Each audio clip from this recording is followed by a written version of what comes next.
E aí pessoal, tudo bom? Então vamos lá. Primeira videoaula da disciplina, em substituição aí à última aula que não aconteceu. E nessa primeira videoaula nós vamos falar sobre teorema de Clausius e entropia.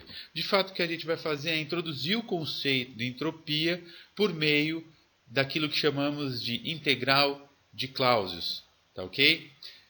Como vocês vão ver, um ponto de vista bastante matemático a essa grandeza, e em videoaulas posteriores aí nós vamos discutir então as consequências deste resultado e o significado efetivamente físico desse resultado que vai se apresentar hoje.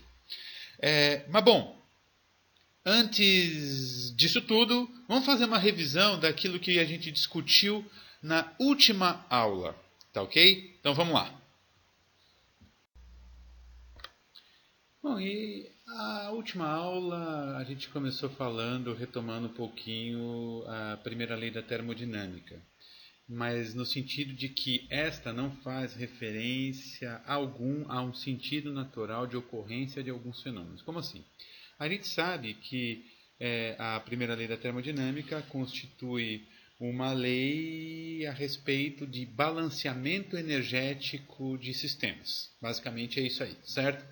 Onde nós agora introduzimos o calor como uma quantidade energética que deve ser considerada, introduzimos o conceito da energia interna de um sistema, certo? Beleza. Ok, primeira lei da termodinâmica, só que esta, de fato, não faz nenhuma referência a um sentido natural de ocorrência de alguns fenômenos. Ou seja, como eu citei lá como exemplo, eu tenho uma bicicleta que tem uma determinada energia cinética, ou seja, está em movimento, aí eu faço uma freada brusca e os pneus derrapam. O que está acontecendo aí? Essa energia cinética está sendo transformada devido a um processo que envolve força de atrito em calor, essencialmente, e também energia sonora. Beleza? De acordo com a primeira lei da termodinâmica, tudo ok. Só que também de acordo com a primeira lei da termodinâmica, tudo ok a situação inversa. Ou seja, tipo, eu pegar e transformar calor em energia cinética seria algo bastante natural nessa situação. Mas de fato a gente sabe que isso não é verdade. Tipo, esse processo trata-se de um processo irreversível. A gente sabe que isso não ocorre. Só que a primeira lei da termodinâmica não faz nenhuma referência a isso. E é justamente o que vem fazer a segunda lei da termodinâmica. Dar um sentido natural, fazer com que a gente entenda que existe um sentido natural de ocorrência a alguns fenômenos. Certo? Falado isso, introduzido esse tema, a gente começou a falar um pouco sobre máquinas térmicas e refrigeradores, um tema que já é bastante conhecido de vocês, certo? Aqui uma figurazinha aqui de uma máquina térmica, um fluxograma de uma máquina térmica, certo?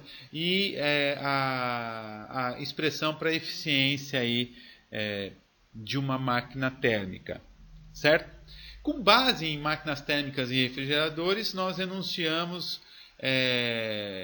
os enunciados de Clausius e Kelvin, que são a própria segunda lei da termodinâmica, certo?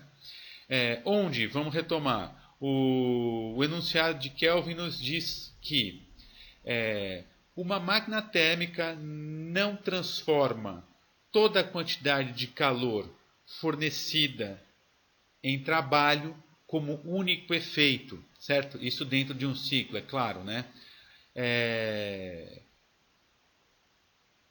E o enunciado de Clausius nos diz que um refrigerador não consegue transferir calor da fonte fria para uma fonte quente como único efeito, ou seja, sem que haja realização de trabalho sobre este, certo?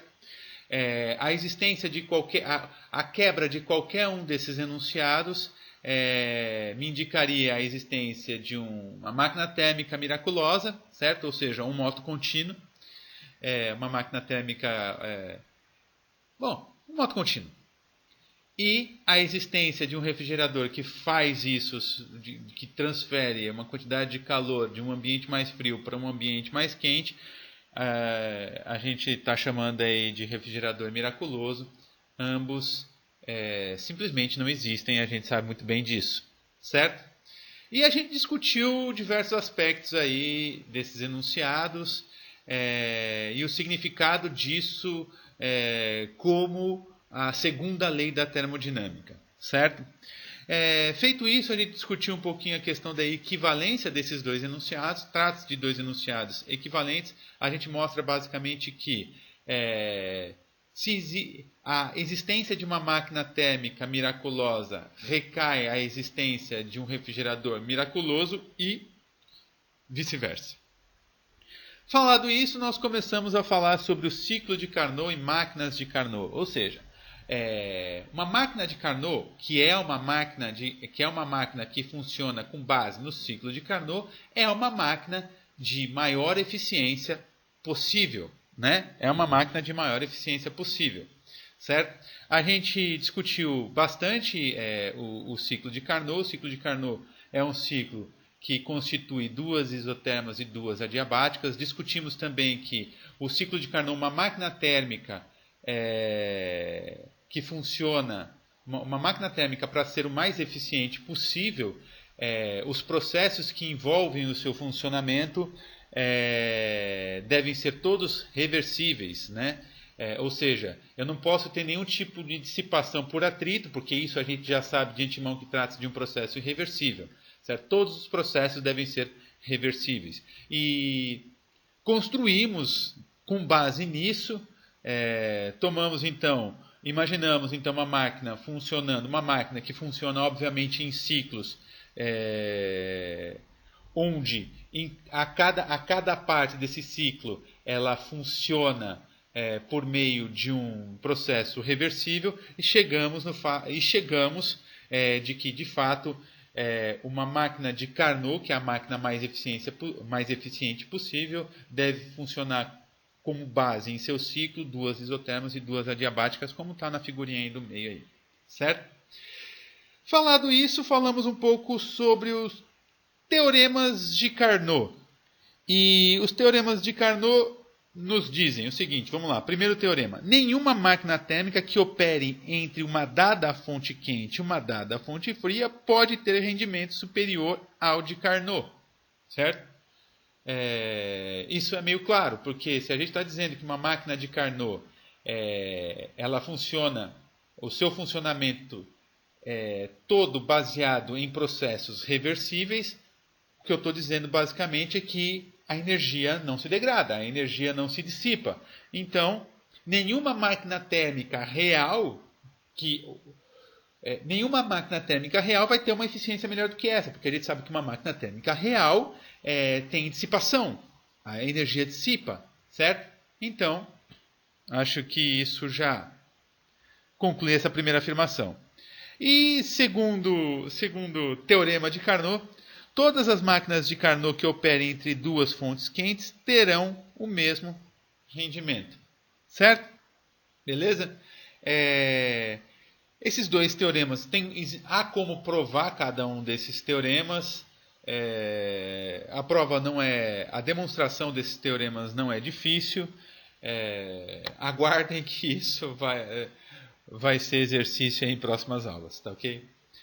E feito isso, falamos e demonstramos ali, fizemos algumas contas e falamos sobre a temperatura termodinâmica, certo? Temperatura absoluta, temperatura termodinâmica. Na verdade, a gente chegou numa relação que eu não vou mostrar aqui agora, porque é o que a gente vai tomar como base aí para de fato, essa videoaula aqui, tá bom? Então, vamos lá, continuando então. Bom, como a gente já discutiu ali na pequena revisão, a gente sabe que a primeira lei da termodinâmica está associada à existência de uma função de estado que define de fato a situação, o estado energético de equilíbrio termodinâmico de um sistema físico, certo? Foi, se eu não me engano, ali na segunda aula que a gente fez, a gente pegou e concluiu e chegou neste resultado de forma bastante intuitiva, inclusive, e o resultado está aí descrito. Nós temos então a energia interna de um sistema, Então, e a variação dessa energia interna é igual a menos o trabalho realizado para tirar um sistema físico de um estado energético A até um estado energético B, mais aí a quantidade de calor associada aos processos que envolvem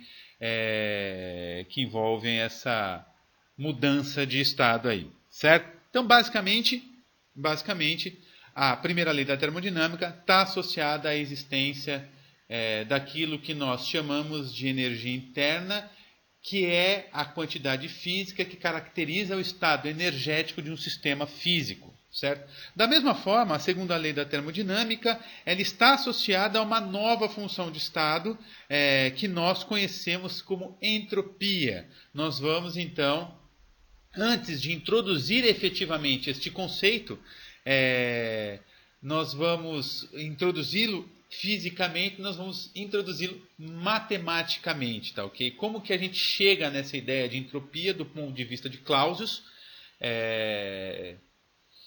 e sobre uma integralzinha que nós conhecemos como integral de Clausius, tá ok? Então vamos lá.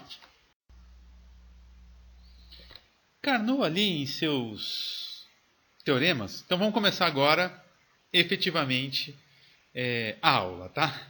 Então, Carnot ali em um de seus teoremas, em seus teoremas ali e em suas conclusões, ele consegue chegar, isso a gente fez na última aula, nesse primeiro resultado aí que está no quadro preto aí, nesse quadrinho preto aí.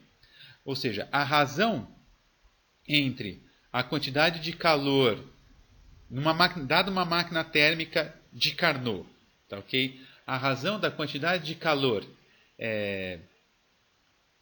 descartada na fonte fria sobre a quantidade de calor fornecida pela fonte quente é igual à fração das temperaturas da fonte fria e da fonte quente. Ou seja, lá em seu segundo teorema, o Carnot diz que todas as máquinas térmicas que operem entre duas fontes, quente e fria, terão o mesmo rendimento. Basicamente, ele está dizendo que máquinas de Carnot dependem, o rendimento de uma máquina de Carnot depende essencialmente das fontes quente e fria. E uma coisa que a gente discutiu bastante na aula é que, de fato, a única característica das fontes quente e fria,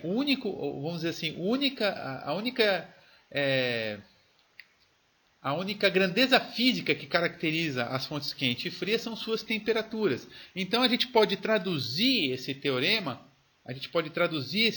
dizendo basicamente o seguinte: dada duas fontes quentes que funcionam entre duas temperaturas, qualquer máquina de Carnot vai ter mesma eficiência. Ou seja, o que eu posso dizer é que uma máquina de Carnot, o funcionamento, o rendimento de uma máquina de Carnot depende exclusivamente das temperaturas da fonte quente e fria.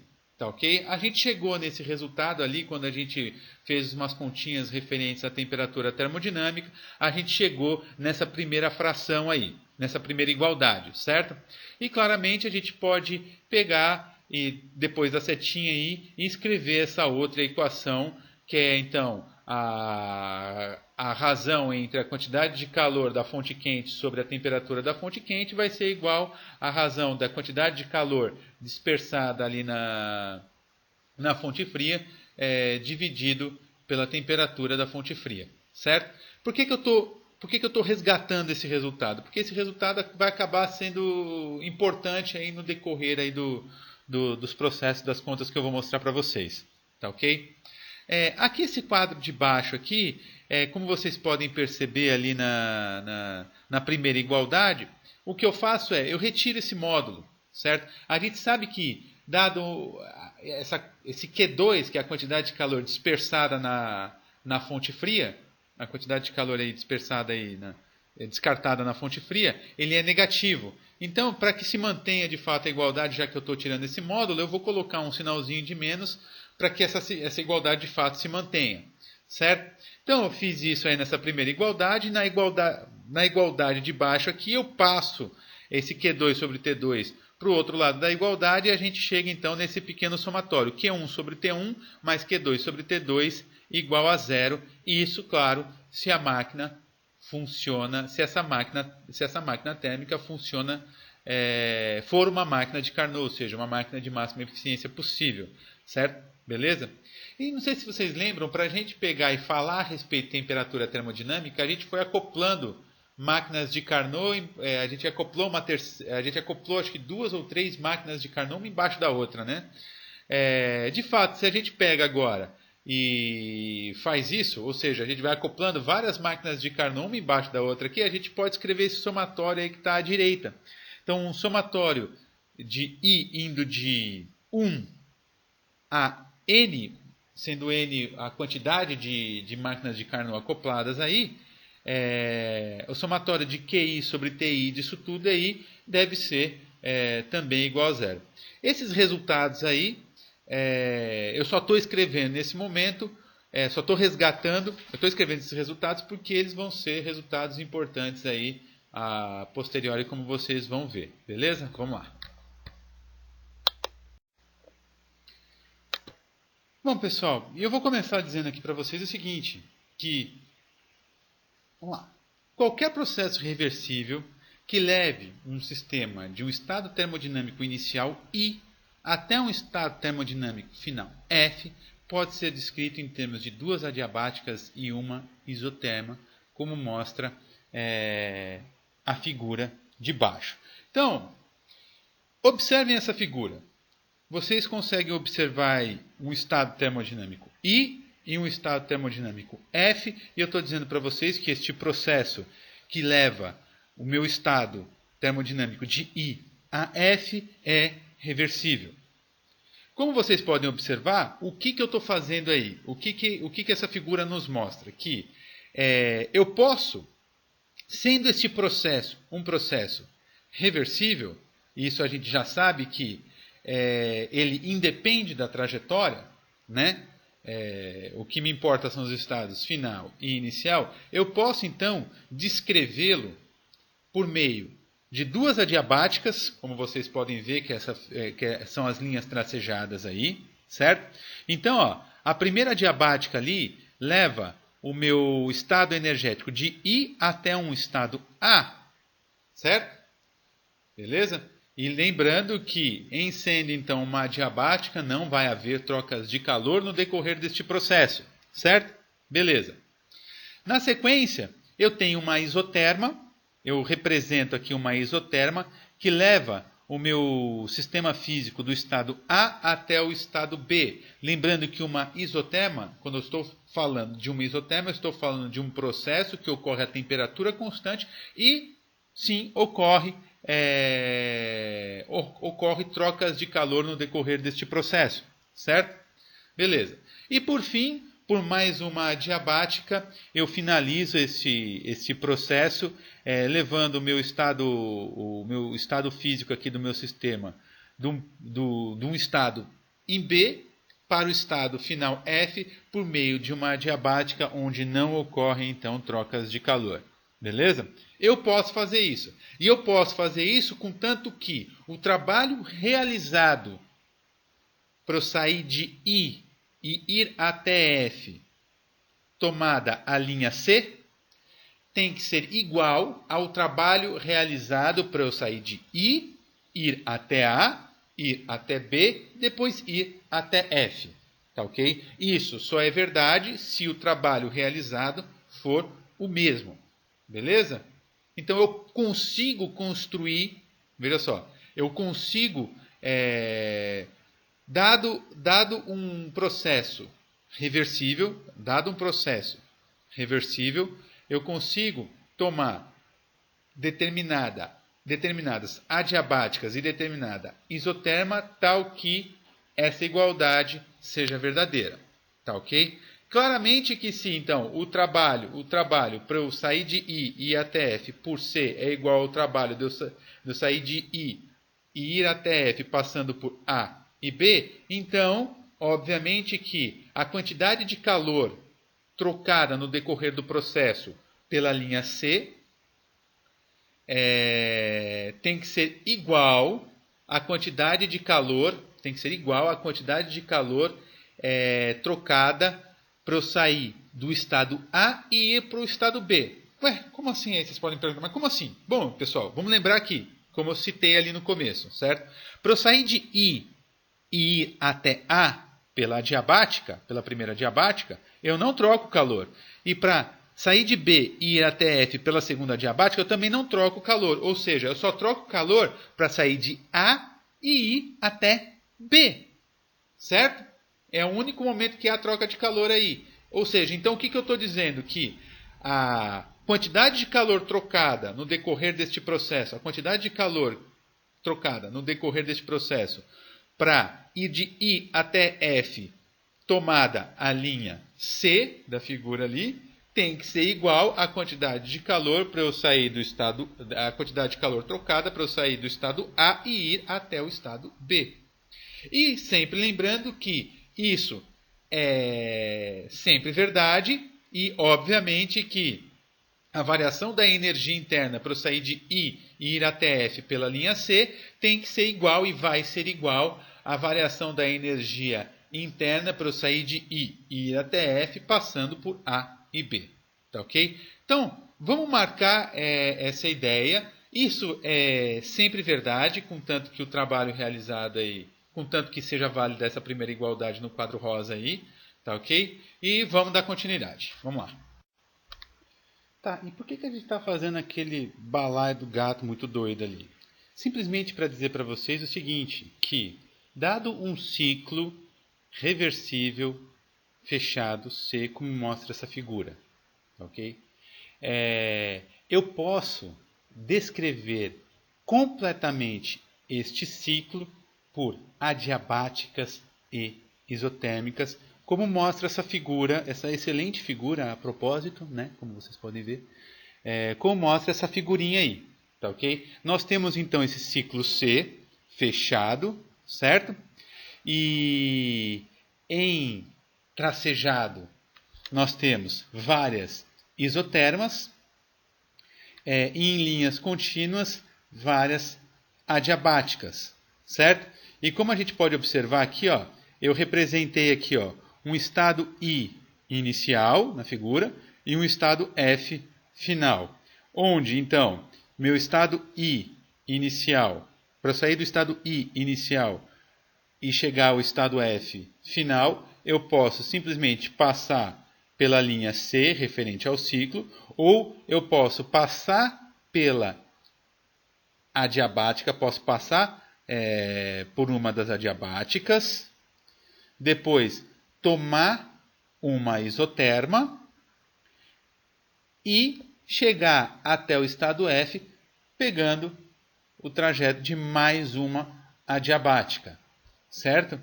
É claro que está representado que na isoterma que vai haver uma troca de calor ΔQ, tá ok? Eu estou chamando isso de ΔQ, vocês já vão ver daqui a pouco por quê, porque daqui a pouco eu vou partir para aquilo que nós chamamos de ser infinitesimal, tá bom?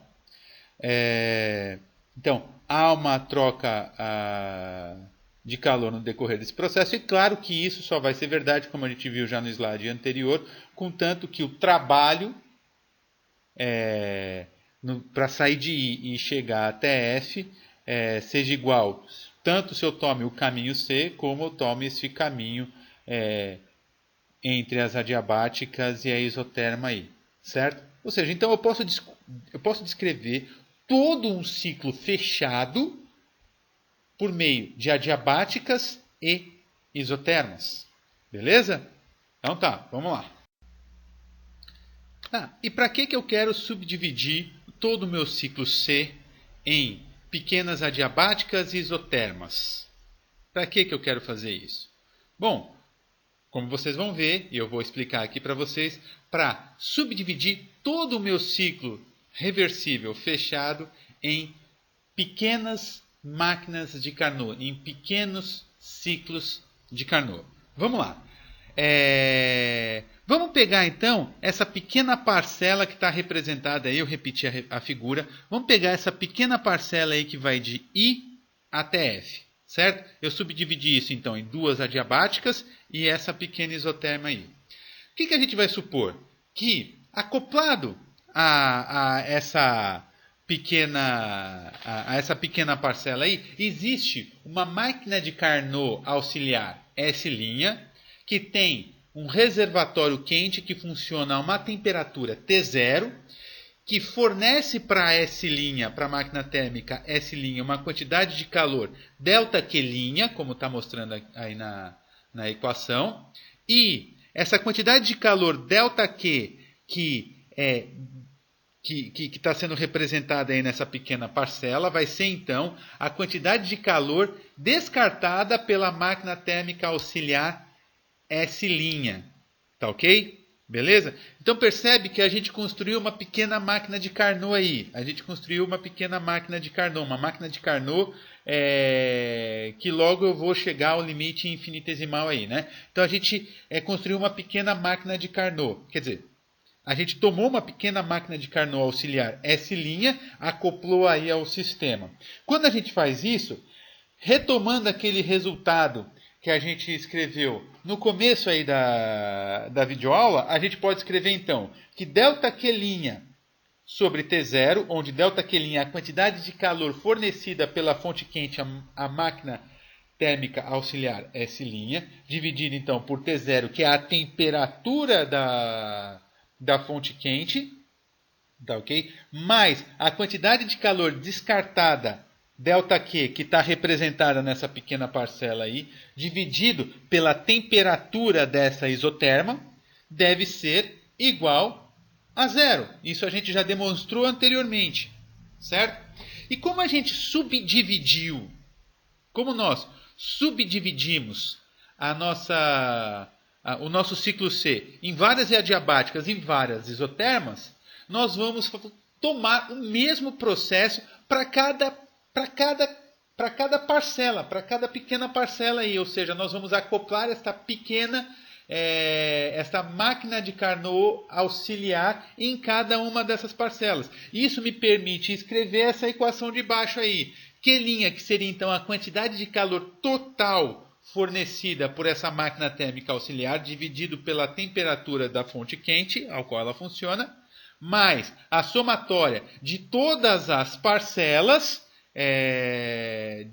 referentes às subdivisões entre adiabáticas e isotermas, deve ser igual a zero. Beleza? Beleza, né? Então tá. Guardemos então esse resultado e vamos seguir. Agora, pessoal, assumindo que aquelas parcelas, essas pequenas parcelas são infinitesimais, aquela soma é conduzida a uma integral. Como é uma integral em um ciclo fechado, ou seja, é uma integral onde eu saio de um estado físico A e chego, que ocorre dentro de um ciclo tal que me leva de um estado físico A ao mesmo estado físico A, passando por vários processos reversíveis, eu posso representar ao invés de escrever aquela somatória, eu posso representar por esta integral com esse círculozinho no meio e esse C indicando que trata-se do caminho C, do ciclo C, e esse símbolozinho de círculo na integral aí simplesmente para representar que trata-se realmente de uma curva fechada, tá ok? Então, a única coisa é que agora a gente passou para o mundo infinitesimal, tá ok? Estamos no mundo infinitesimal agora, tá bom? Então, a gente está supondo então que são aquela igualdade onde nós tínhamos várias máquinas de Carnot funcionando em cada uma das parcelas me permitir escrever aquela Q' sobre T0 mais somatório de QI mais somatório de ΔQI TI igual a zero, certo? Agora, em vez de escrever o somatório, então eu estou escrevendo em termos de integral, que tem esse círculozinho no meio, porque trata-se de uma integral fechada dentro de uma trajetória cíclica, e o C representando qual curva que eu estou me referindo, a gente chamou aquela curva de curva C. Certo, pessoal? Tranquilo? Então, só estou reescrevendo aquela integral em termos agora diferenciais, aquela somatória em termos integrais agora, porque eu estou indo para o mundo infinitesimal, beleza? Aqui só uma curiosidade, eu estou escrevendo aqui d' Q. Por que eu estou escrevendo d' Q? Eu estou escrevendo d' Q porque trata-se de uma diferencial inexata, tá bom? Isso é uma diferencial inexata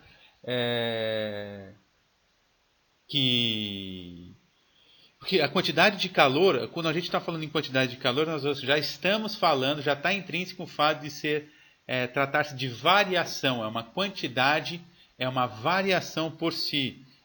Então, para uma representação diferencial de uma quantidade que já é por si uma variação, a gente coloca esse linhazinho aí, o que representa basicamente uma diferencial inexata. Bom, tudo bem, beleza? Então, temos este resultado. É fácil demonstrar, só que isso eu vou deixar vocês pensarem um pouco a respeito, porque vocês vão ter que estudar essa aula aqui, né? Eu vou deixar para vocês pensarem um pouquinho a respeito sobre o seguinte, ó, vamos ler essa frase aqui. É fácil demonstrar que o ciclo C é tal que transforma toda a quantidade de calor Q' cedida pela fonte quente à máquina térmica auxiliar em trabalho. Ou seja, no decorrer de todo o ciclo C, se vocês fizeram uma análise no decorrer de todo o ciclo C, essa máquina térmica auxiliar junto a esse ciclo C em cada uma das parcelas está transformando toda a quantidade de calor Q', estaria transformando toda essa quantidade de calor Q' em trabalho, certo? Vocês concordam comigo que isso não é possível. De acordo com o enunciado de Kelvin, isso não é possível. Isso só seria possível se essa quantidade de calor fosse igual a zero. Então é aí que a gente chega no nosso resultado final. Então esse Q' deve ser igual a zero, porque se não for igual a zero, ou maior do que zero, quer dizer, se não for igual a zero ou menor do que zero, mas eu não vou me apegar a essa última questão. Se não for igual a zero, eu simplesmente estou quebrando, eu estou desobedecendo o enunciado de Kelvin da segunda lei da termodinâmica, certo?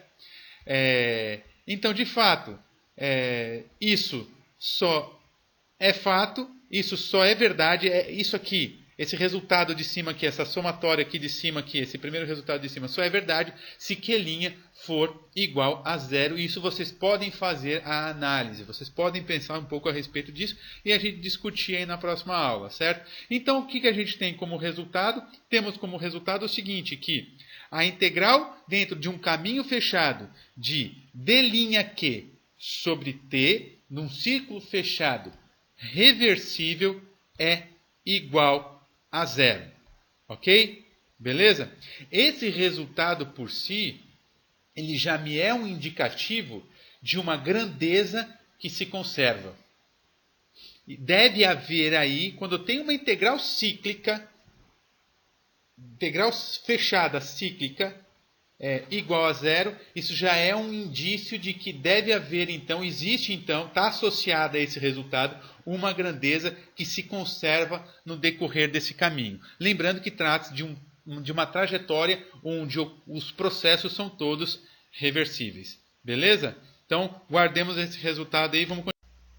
Então, como a gente viu agora o último resultado do slide anterior, nos mostra então que a integral cíclica é igual a zero. Isso só é verdade se todos os processos que constituem o ciclo C sejam reversíveis.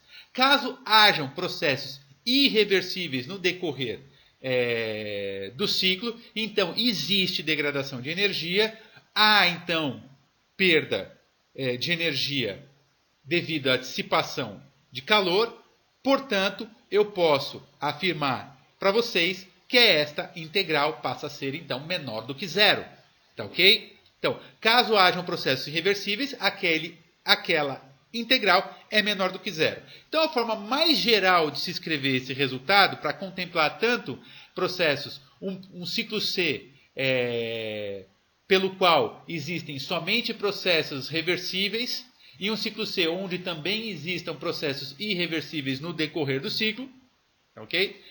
A forma mais geral de escrever esse resultado é por meio dessa desigualdade aí, que é conhecida como desigualdade de Clausius. Então, o que ela está mostrando aqui, então, aquela integral cíclica de d'Q sobre T é menor ou igual a zero. Onde será igual a zero caso todos os processos que envolvem o ciclo aí sejam reversíveis, e menor do que zero caso os processos sejam irreversíveis. Ok? Beleza? Esse resultado já por si é uma forma de se enunciar a segunda lei da termodinâmica. Tá ok? Ele, por si, já é uma forma de se enunciar a segunda lei da termodinâmica. É a interpretação matemática de Clausius à segunda lei da termodinâmica. E como a gente vai ver nas próximas videoaulas aí, este resultado, esta quantidade é a própria variação da grandeza que conhecemos como entropia. Quer dizer, esta grandeza integral de d'Q sobre T, ela é a própria entropia, aquilo que chamamos de a grandeza que chamamos de entropia. Só que isso aí vai ser discussão para as próximas videoaulas, tá ok? E por si, esse resultado, por enquanto, o que ele está nos dizendo? Que esta quantidade, como vocês vão ver, a gente vai associar isso à entropia, que esta quantidade representada pela integral, ela é então menor que zero caso os processos sejam irreversíveis, e igual a zero caso os processos sejam reversíveis, os processos referentes a um ciclo sejam reversíveis. Tá ok? Bom, a gente vai discutir. Eu gostaria já aproveitar, pedir para vocês pensarem um pouquinho a respeito desse resultado aí. Pensem a respeito de tudo que foi dito nessa videoaula. E eu ainda antes de sexta-feira, acho que até amanhã provavelmente, amanhã ou quinta ou sexta, eu vou estar publicando mais uma videoaula para vocês assistirem, tá? E aí a gente discute tudo direitinho no sábado, beleza? Então tá, meus queridos, um abraço e até breve.